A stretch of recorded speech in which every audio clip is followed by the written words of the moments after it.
Hey everybody, Ryan Dunleavy, Keith Sargent here at High Point Solutions Stadium in late March to talk about a good month, maybe a breakthrough month for Rutgers athletics as a whole. Keith, what stood out for you?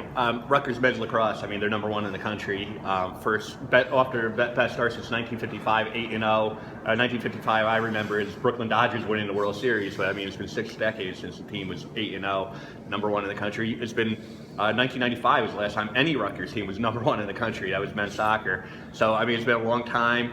That's obviously what stands out to me. How about you? You spent a long time in St. Louis. I think more time than Stan Musial. Yeah, it's me and Albert Pujols are tied for second. Rutgers wrestling, obviously a huge month.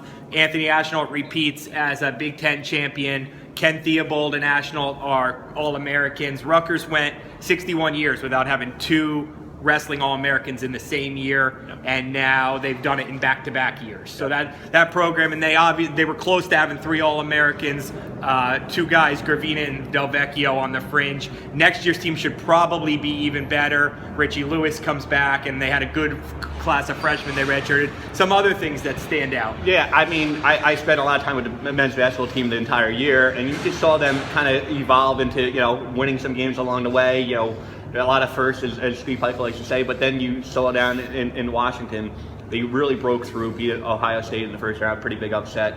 That was good to kind of see that program kind of get a little juice a little bit too. Another thing I'll throw out is keeping with the basketball theme, is the court naming for Jim Valvano, set for April 29th. Something they announced a little while ago, was in the works before Hobbs and Peichel got here, but it's actually set. His name's on the court. They're going to have a ceremony. Anytime Rutgers does these ceremonies, anytime they honor their past, I think it's a good idea. It'll be the court at the College Ave gym where Valvano actually played. I think that's neat. Everybody obviously knows the name Jim Valvano. I like that. Gymnastics was really cool. The fact that the Big Ten, I actually went out for that, and just the way they set it up, it was the first time they actually did podium style, which in gymnastics is a big deal. It looked like an NCAA event. I mean, Big Ten Network was out for, that's good publicity for the school. That was a big time deal. And we covered spring football practice, obviously, and across the street, practices in the bubble. Across the street, they're working on the football practice fields, construction underway. A lot of construction at Rutgers the last couple months, which is something I never thought I'd say in my whole life.